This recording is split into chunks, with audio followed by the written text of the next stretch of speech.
तो कहूँगा कि संग्राम जी वेट कर रहे हैं अपने रेसलर जी, उनको लें आप अपनी कॉल के अंदर। संग्राम सिंह जी, हमने मंच आपके लिए खोल दिया है, अब अपने विचार रख सकते हैं। जी।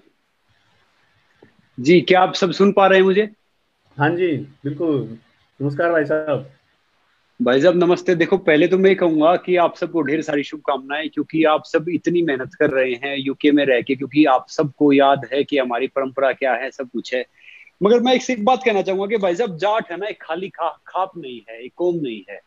जाट है ना, सबको सब भैया ना, राम राम भैया मेरी, वो कहते हैं गुड इवनिंग, सत श्री अकाल, सब कुछ। जाट एक खाप नहीं है, जाट मतलब तो एक कौम है भाई साहब, योद्धा वाली। और कहते हैं ना कि अनपढ़ जाट पढ़े बराबर, और पढ़ा लिखा जाट खुदा बराबर। तो ये है कि ये तो एक मतलब, हम सिर्फ 2% हैं भारत में, इंडिया में। 2% में हम स्पोर्ट्स से लेके आर्मी से लेके हमने तहलका मचा रखा हर जगह। और मैं कहूंगा कि अगर हम सब भाई इकट्ठे हो जाएं, तो कहते हैं ना जैसे टाइगर रेयर हैं, तो वैसे भाई साहब हम भी सब रेयर हैं। तो ये ब्लड है ना, ये खून ऐसा है कि मतलब, जाट ये सिर्फ जाट ऐसी कौम है जिसको देवता बोला जाता है। पता है क्यों? क्योंकि देने वाले को देवता बोलते हैं। क्योंकि जाट के सारे जैसे ब्राह्मण हैं, बनिया हैं, नाई हैं, धोबी हैं, क्योंकि जाट जो मेहनत करता है, चाहे वो बॉर्डर पे करे, खेतों में करे, कहीं भी करे, उससे जो फसल आती थी वो सबका पेट भरता है। और मैं कह रहा हूं कि जाट से हम्बल इंसान दिखने में, चाहे वो कैसा ही कुछ हो, दिल से उससे ज्यादा हम्बल कोई मिलेगा नहीं। तो मैं सब कौम वालों को कहूंगा कि भाई, जितना हम सब कोशिश कर रहे हैं मिलजुल के, उतना सारे अपना भाईचारा बनाए रखो।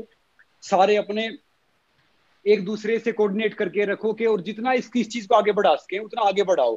कहते हैं ना कि भैया, फकीर है ना, संगे मरमर के मकानों में नहीं मिला करते। फकीर संगे मरमर के मकानों में नहीं मिला करते। वैसे ही जाट है ना, वैसी जगह मिलेगा जहां पे दिक्कत है, जहां पे ढेर सारी परेशानी है, जहां पे कोई पहुंच ही नहीं सकता। मैं कह रहा हूं कि पहले मैं भी सोचता था कि भैया ये हमारी कौम क्या है। अब चाहे पाकिस्तान में चले जाओ, चाहे आप सिख में चले जाओ, चाहे नॉर्मली, क्योंकि वो कुछ जट हो गए हैं, कुछ वहां चेंज हो गए हैं। तो मैं कहूंगा कि देखो, आप सब वहां मेहनत कर रहे हो, और जितने भी यूथ मेरे सुन रहे हैं, चाहे वो भाई हैं अपने, माता हैं, बहनें हैं, नॉर्मली हैं, कि भैया अपने बच्चों को ना संस्कार दो। जो ये पढ़ाई लिखाई है ना, ये सिर्फ एक डिग्री है, मतलब उसकी रसीद है कि भैया हमने पढ़े लिखे, हमने सब कुछ किया है। तो बच्चों को संस्कार दो। और दूसरी बात मैं कह रहा हूँ कि भैया बड़ा टारगेट रखो। जब तक दुनिया वाले हमारे सपने पे हंस नहीं रहे ना, तो समझ लो भैया हमारा सपना छोटा है। और मैं कह रहा हूँ कि देखो, इस दुनिया में जितना जो कुछ आया, जो चीज हमें चैलेंज करती है ना, वही हमें चेंज करती है। और मैं कह रहा हूँ कि जिस पे जमाना हंसता है, इतिहास वही रचता है। और वो इतिहास है ना, हम जैसे जाट पागलों में से कोई रचता है। क्योंकि ढेर सारे पढ़े लिखे आते, ढेर सारे नौमले आते, वो हमारी तरह होते भाई साहब, सर फिरे जिनको लोग पढ़ते हैं। तो मैं यही बात कह रहा हूँ कि आप सब अपनी है ना ताकत का वो करो, आप सब अपने आप को पहचानो। ये खाली एक जाट समुदाय की नहीं भैया, जो एक मैसेज डाल रहा मैं दिख रहा है। हम बात करें नॉर्मली, मगर जो आज ये जो हम प्रोग्राम है, वो हमारा जाटों का प्रोग्राम है। इसलिए मैं कह रहा हूँ, और भाई साहब बहुत प्राउड है कि हम भी इस कम्युनिटी से जुड़े हुए हैं। बल्कि देखो, भारत में तो चाहे ये प्रोग्राम कर रहे या ना कर रहे, एक सराहनीय पहली ये है कि आप सब यूके में बैठ के, आप सब बाहर रह के आप ये प्रोग्राम कर रहे हैं, वाकई काबिले तारीफ है। और मैं कह रहा हूँ कि ऐसे प्रोग्राम बनाए रखो, बिल्कुल। करते संग्राम रहो। जिंदगी जी। में जितना जो कुछ भी है ना भैया, करते रहो। और मैं कह रहा हूँ कि देखो, मेरे में कोई टैलेंट नहीं है, मैं तो सबको बोलता हूँ एक बात, कि भैया मेरे में सिर्फ एक टैलेंट है, मैं जिंदगी में कभी हार नहीं मानता। चाहे कहीं जी। से भी खड़ा हुआ, कहीं से भी पहुंचा, ये नॉर्मली चीज की है मैंने। तो आप भी यही रखो, हमेशा जिंदगी में एक पॉजिटिव एटीट्यूड रखो।